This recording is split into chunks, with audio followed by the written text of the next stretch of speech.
तो कल मैंने देखी अल्लू अर्जुन और डायरेक्टर सुकुमार की पुष्पा।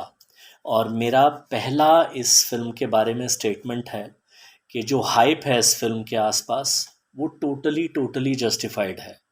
अ, सबसे बड़ा जो इस फिल्म का हीरो है वो है इसका स्क्रीन प्ले। और शायद डायरेक्टर सुकुमार ने ही इसका स्क्रीन प्ले लिखा है। और जैसा कि होता है कि अक्सर अगर अच्छे स्क्रीन प्ले को वही आदमी डायरेक्ट कर रहा है तो फिल्म बहुत उभर कर आती है। और इस फिल्म को के बारे में कि आप शायद एक अच्छी फिल्म देखने वाले हैं ये पहले 2-3 मिनट में इस्टेब्लिश हो जाता है जब कहीं जापान में हो रही एक शादी के साथ डायरेक्टर इस फिल्म के बेसिक एलिमेंट को जोड़ता है। और वो एलिमेंट क्या है वो आप फिल्म देखिए, वो भी आपके लिए स्पॉइलर हो जाएगा। ये फिल्म इतनी अच्छे ढंग से लिखी गई फिल्म है। इसका जो मैं कह रहा हूँ कि वही स्क्रीन प्ले, जैसे जो हीरो पुष्पा उसकी जो एंट्री है उसका सीन के पुलिस वाले उसका पीछा कर रहे हैं, वो भी एक इंटरेस्टिंग सीन है। और उस सीन में पुलिस वालों ने उसको पकड़ लिया है, उसके बावजूद उस परिस्थिति को ये पुष्पा ही कंट्रोल कर रहा है। परिस्थिति पूरी तरह से पुष्पा के नियंत्रण में है। ये इस कैरेक्टर को जिस ढंग से सुकुमार ने उभारा है पहले सीन से ही, और जिस ढंग से अल्लू अर्जुन ने इस कैरेक्टर को निभाया है, वो ऐसे उसका एक कंधा उठा रहता है। और वो कंधा उसका क्यों उठता है उस बेचारे आदमी का, उसकी भी एक इंटरेस्टिंग भावनात्मक इमोशनल सी कहानी है जो जब आती है कि बचपन में उस लड़के के साथ क्या हुआ, वो आपको थोड़ा सा अंदर से झकझोरती है, थोड़ा आप दुखी होते हैं। तो मतलब उस कैरेक्टर के लिए डायरेक्टर धीरे धीरे आपके मन में हल्का सा एक इमोशनल कनेक्ट भी जोड़ता है। और इस स्क्रीन प्ले की महानता यही है इस फिल्म की कि तरह तरह के घुमावों से फिल्म गुजरती है। 2 घंटे 50 मिनट की फिल्म है। 2 घंटे 50 मिनट की फिल्म में शायद आप 5 मिनट भी बोर नहीं होते। वो जो एक दो आइटम सॉन्ग आ जाते हैं जो मुझे लगा कि मज़ा तो उसमें कुछ नहीं आया मेरे को, मुझे लगा कि वो कहानी को थोड़ा रोक रहे थे, पर शायद कमर्शियल मजबूरी होती ही है फिल्मों में कुछ तो। अदरवाइज 2 घंटे 50 मिनट के आसपास की फिल्म आपको कहीं भी बोर नहीं करती। और इसके कई इसमें 2-3 स्टोरीज़ को मिक्स किया है डायरेक्टर ने, और इतने गज़ब ढंग से। एक बड़ी प्यारी सी पैरेलल लव स्टोरी भी चलती है रश्मिका और अल्लू अर्जुन की।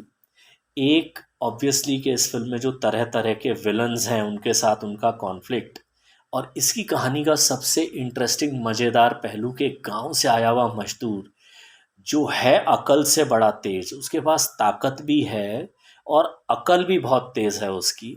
और कैसे दोनों चीज़ों को यूज़ करके वो धीरे धीरे एक, जहाँ उस स्मगलर ग्रुप में एक मजदूर पेड़ काटने वाला, और वो क्या पेड़ काटता है वो मतलब शायद आपको मालूम चल गया हो, लेकिन मैं फिर भी स्पॉइलर नहीं दूंगा। वहाँ से वो कैसे उस पूरे सिंडिकेट का बॉस बनता है, इसको इतने बढ़िया ढंग से डायरेक्टर सुकुमार ने रखा है हमारे सामने कि आप, एक तो आपको मज़ा आता रहता है फिल्म देखते देखते, और कैसे ये हीरो अपनी एक एक चुनौती को पार करता है, और कैसे मतलब पूरी फिल्म अपने एटीट्यूड पर चलाता है। ये इस फिल्म का सबसे सबसे प्यारा और सबसे इंटरेस्टिंग पॉइंट है। और इसके अलावा जैसे डायरेक्टर ने अगली आने वाली फिल्म का भी जो लास्ट 20 मिनट में फ़हाद फासिल जो एसपी भंवर सिंह शेखावत बन के आते हैं, और इन दोनों का क्लाइमैक्स में जो एक ईगो टसल पॉइंट है, जो अगली वाली फिल्म का इन दोनों का जो अहम टकराता है, वो जो अगली पुष्पा पार्ट 2 आएगी उसकी कहानी का एक एक एक बड़े अच्छे ढंग से हमारे मन में एक उत्सुकता, एक कि भाई अब अगले पार्ट में क्या होगा। तो आप बड़ी बेताबी से अगले पार्ट का भी इंतज़ार करने लगेंगे। ये शायद उतना बड़ा हाइप ना ले जितना जैसे कटप्पा ने जो बाहुबली को मारा था और हम लोग 2 साल रुके रहे कि भाई क्यों मारा क्यों मारा।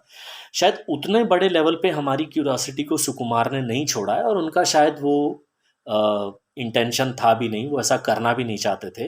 लेकिन डेफिनेटली जितने लोगों ने पुष्पा देखी उनको पसंद आई, वो सेकंड पार्ट के लिए वेट करेंगे। इतना डायरेक्टर सुकुमार ने अचीव कर लिया, और ये उनका दूसरा बड़ा अचीवमेंट है।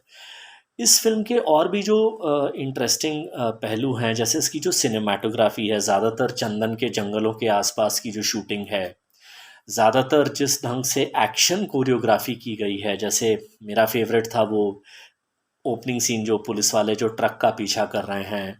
इसके अलावा जो बाकी जैसे एक सीन में कैसे वो पुलिस के गोडाउन तक आने से पहले ही पुष्पा पूरी चंदन की लकड़ियों को गायब करता है, कैसे करता है वो भी आप देखिए। तो ये जो सारी चीज़ें हैं वो इस फिल्म को बहुत बहुत इंटरेस्टिंग बनाती हैं, और जो मैं कह रहा हूँ फिल्म हाइप के लेवल की ही फिल्म है जितना हाइप हो रहा है इसका।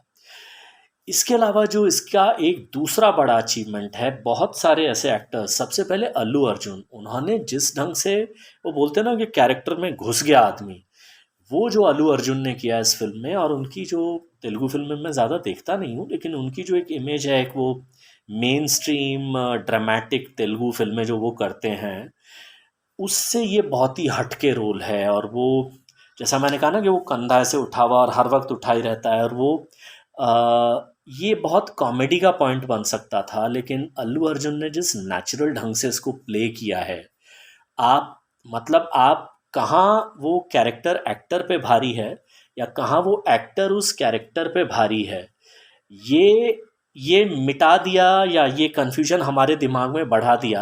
अल्लू अर्जुन का ये सबसे बड़ा अचीवमेंट है इस फिल्म में। इसके अलावा जैसा मैंने कहा, डायरेक्टर सुकुमार ने कहीं भी अपनी पकड़ तो छोड़ी नहीं है, लेकिन कई ऐसे कैरेक्टर्स, जैसे वो एक्टर है सुनील, बहुत फेमस, मंगलम श्रीनू का जो उन्होंने रोल किया है एक भयानक आदमी का। अनुसुईया भारद्वाज हैं एक दक्षायनी के रोल में। अनुसुईया भारद्वाज का जो एक्चुअल इमेज या जो उनकी पब्लिक इमेज है एज ऑफ नाउ, डायरेक्टर सुकुमार ने बहुत गट्सी काम किया कि उनको इस टाइप के रोल में लिया, और उन्होंने बड़े वो एक मतलब कोल्ड ब्लडेड औरत का जो उन्होंने रोल किया है। तो ऐसे हर एक्टर ने जो अपना, वो जो कोंडा रेड्डी का रोल जिस एक्टर ने किया है, ये जो फ़िल्म है मतलब एक एक क्वालिटी फ़िल्म है जहाँ सारे एक्टर्स, कैरेक्टर्स बहुत ढूँढ के लिए गए हैं, बहुत सोच के लिए गए हैं, फिर एक कन्विक्शन के साथ उनको स्क्रीन पे डाला गया है। कुल मिलाकर एक डिफरेंट फ़िल्म अगर आप देखना चाहते हैं, जो हो फिर भी मसाला, फिर भी एंटरटेनिंग, बोरिंग ना हो। क्योंकि जैसे बहुत सारे डायरेक्टर होते हैं ना कि उन्हें लगता है कि हम तो इंटेलिजेंट फ़िल्म बना रहे हैं, तो हमारा तो भैया धर्म है कि हम बोरिंग फ़िल्म बनाएँगे, और सारे बेचारे दर्शकों का फ़र्ज़ है कि वो उस टॉर्चर में से निकलें। थैंकफुली सुकुमार ने एक इंटेलिजेंट थ्रिलर मसाला फ़िल्म बनाई है, जो जो आपको काफ़ी टाइम तक थोड़ा याद रहेगी। और मैं तो सेकंड पार्ट का अब इंतज़ार कर रहा हूँ। After a long long time I am waiting for a second part of a South Indian language film. A very big salute to both Allu Arjun and director Sukumar, मेरी तरफ से। As a North Indian audience जिसको तेलुगु अभी भी कुछ 60-70% ही समझ में आती है, पूरे के पूरे 5 स्टार्स।